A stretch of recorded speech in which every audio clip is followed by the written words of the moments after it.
This is problem 5-8. It is on page 208. A part of a bracket in the seat assembly of a bus is shown in figure P5-8. The load varies from 1450 to 140 newtons, so 1450 to 140, as passengers enter and exit the bus. What we're supposed to do, there's a general problem statement for this section. We're supposed to find a graph of the stress over time. We're supposed to find the maximum, minimum stresses, the amplitude of stress, the average stress, stress ratio, all those things. The schematic looks something like this. There's support on either side and some blocks apparently that the beam sits on. Now the beam, let's see, they put it to the center of the block. It doesn't really matter. They didn't give us the size of the supports. It's simply supported on either end. The force we're assuming is applied, at least this is what they've given us, 175 millimeters from this edge, and for reference, 275 millimeters from this edge, because the overall length of this beam is 450 millimeters. Now that stress varies anywhere from 140 newtons to 1,450 newtons. That's the variation in that stress. Now, if we were to try and draw a shear and moment diagram, we don't actually have enough information yet because we don't know the shear stress. We need to get the reactions first. So let me call this A and let me call this B, and I'll just assume these are forces, okay? Force at A, force at B. So just some statics quickly. If we sum moments about A, taking counterclockwise to be positive, we should get 0 because it's not accelerating. But writing down the equation, we get negative 175 multiplied by F plus 450 times B equals 0. This is just real quick statics, okay? Why is it negative? Because F times this moment arm is a negative moment. That's why I put a negative sign on it. So this simply leads us to the idea that B is equal to 175 over 450 times F, but 175 and 450 are both divisible by 25, so when you do that, you get 7/18 of F if you want to leave it as a fraction. If you sum moments about B, taking counterclockwise is positive, some moments about B, well, let's see, F is now a positive moment, or causes a positive moment, so 275 millimeters times F. Notice I didn't bother with the units on the length because they just cancel.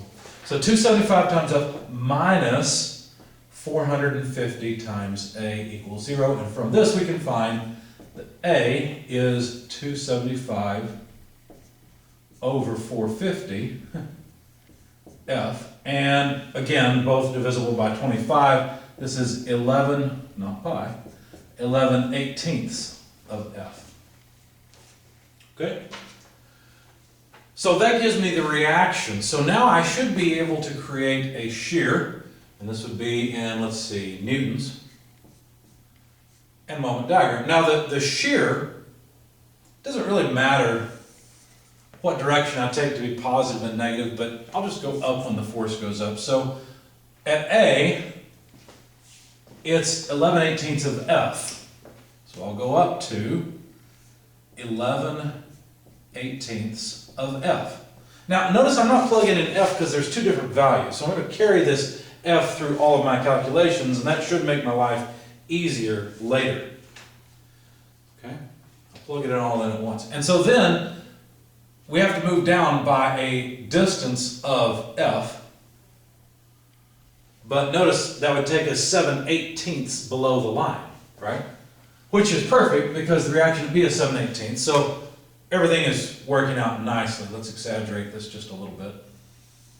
There we go. And it would come back to 0 because B is 7/18 of F. So let's make sure we note that. There we go. Now the moment diagram, let's see, my units are newtons and millimeters, so that would be Newton millimeters. When I calculate the moment, of course this is position along the length of the beam. Now the force is in, or the shear is in newtons, and the distance along the x-axis is in millimeters. And I'm not going to bother writing down where this is. It's just 175 millimeters over from here. This is the 0 point. That one's 450 millimeters from here. We can see the beam above and know that. Really, all I need is this area. Now, this area is 175 millimeters times 11/18 F. In fact, if I were to sketch the moment would just increase linearly to this point right beneath the force F, and then decrease linearly because this area here will be equal to this area. If you don't believe me, you can do the multiplication to find out. You take 11/18 F times 175, that will equal 7/18 F times 275. Anyway, 11/18 F times 175 is the moment at this point. Now, I'm being pretty sloppy with my units, but it should be obvious that this is millimeters, this is newtons, so these are Newton millimeters of moment. Okay, so that should work. And by the way, this is equal to 7/18 F times 275, if you're wondering. It does check out. Okay?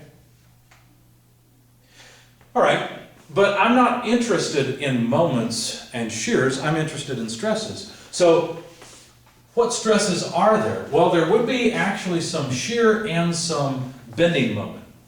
Now, if you remember our study of beams, it's really the bending moment we're concerned about, not so much the shear.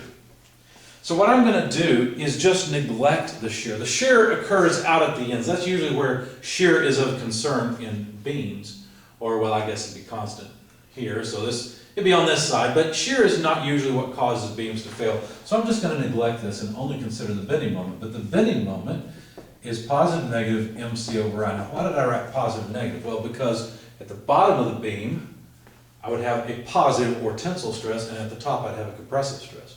Well, where am I worried about fatigue? Because look, this is a fatigue type load, isn't it, right? It varies.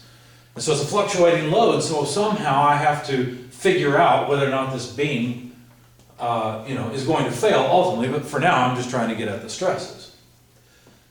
So what I care about are all of the tensile stresses. So I'm going to choose a positive number here because I've got a positive moment. That way when I plug it in, I get a tensile stress. Not that it really matters, it's the magnitude that really matters, but I want to make it clear that it's tensile stress we're worried about. All right, well, there was some other information that was given that I neglected to say, and I've just realized that I didn't leave myself any space for it, and that is for I. The area moment of inertia, the beam cross section was actually given, and I did not write it down. It was 12 millimeters by 60 millimeters. And so I is BH cubed by 12. The base is 60 millimeters. The height is 12 millimeters. That needs to be cubed divided by 12. When you plug all that into your calculator, let me just write it down here. We get a moment of inertia of 8640 millimeters to the fourth. Okay? We don't need any of that anymore.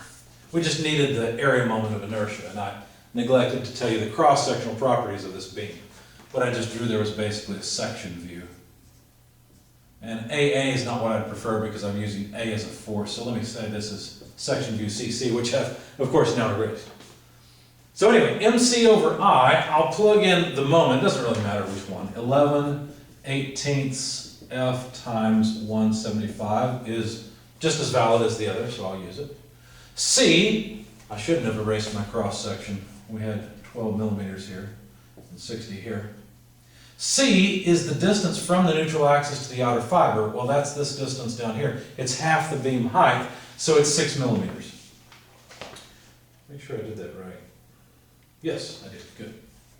Now let's be careful. This is newtons, this is millimeters, and here we've got another millimeter factor in the numerator. In the denominator, we've got 8640, and these, of course, are millimeters to the fourth. Now, let's see what units we have. We have newtons. 2 of the millimeters cancel. So we've got newtons over millimeters squared. What is a newton per millimeter squared? Well, it is a megapascal. So if we, well, I shouldn't have crossed those off. It doesn't matter. If you plug all this into your calculator, notice you can't plug in F because we haven't yet. You get about 0.07427 F. The results are in megapascals, as long as you plug in F in newtons, which that's what we've got, so it should be fine. So now, finally, let me get rid of that, hopefully for the last time. The minimum stress will occur when we're applying the minimum force. That's not really a big deal. So all we got to do is plug in 140 newtons times this factor, which represents all the other stuff, and we'll get a stress in megapascals. When you do that, you get about 10.4 megapascals. All I did was plug in 140 for F there. If you do the same thing for the other force, you will get the maximum stress. So 1450 newtons plugged in for F yields a stress of about 107.7 megapascals. Now these two I can take and put together as the stress ratio, minimum over maximum. And again, all we're really doing is just taking the ratio of the forces, right? Because everything else is the same. C is the same, I is the same.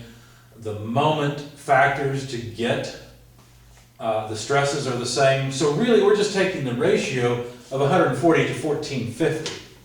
When you do that, you get about 0.09655, and of course this is non-dimensional. Now these were some of the things we're supposed to find: the minimum stress, the maximum stress, the stress ratio. We're also supposed to get the stress amplitude and average value. Let's start with the average value, and I guess I'll write down the equations for both. They're very similar, they're easy to remember. You just need the maximum stress plus the minimum stress divided by 2, and then you need the maximum stress minus the minimum stress divided by 2. I've got the maximum and minimum stresses here, so all I've got to do is take 107.7 minus 10.4 for this one, and 107.7 plus 10.4 for this one, and then divide both by 2. So I won't plug all that in, I'll just show you the results. This comes out to about 59.05 megapascals, and the other one comes out to 48.65 megapascals. So there's our mean stress, 59 or so, and there's our average, or not our average, I'm sorry, our alternating stress. It's about 49 megapascals. The other thing we were supposed to find was a time-varying graph of stress. Now we don't know exactly how the stress varies with respect to time, but we do know something about it. We know that both stresses are positive, right? Now we can make an argument here that I actually didn't think of when I wrote this solution, and that is when the step is unloaded, well, then there's no load on it, right? So maybe the minimum stress should be 0, but they didn't tell us that. In the problem statement they said that this is a seat assembly. It's a bracket and a seat assembly.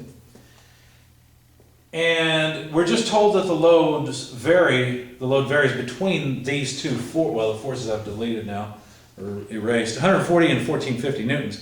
My guess is that this is not like a step, where the user steps on it and then when they step off of it there's no load. My guess is that this is some kind of a bracket that's supporting a seat, and so the seat has some constant weight. That's probably where the 140 newtons comes from, which seems about right for a seat, okay? The 1450 newtons is probably when you got 2 or 3 people sitting on it, okay? So I think I'm going to leave these as they are, but you might be able to make an argument for sigma min being 0, and therefore the stress ratio being 0 also, okay? But I'm not going to do that. So let me move this axis over a little bit. And so the minimum stress is at 10.4 megapascals, the maximum is at 107.7 megapascals, the average or mean stress is at 59.05 megapascals, and I'm just assuming that it varies, I guess, sinusoidally. I don't know exactly how it would vary. But the amplitude, the difference between these two, is 48.7, and this is also a 48.7 difference or so. Notice I've rounded some of these numbers off more than others.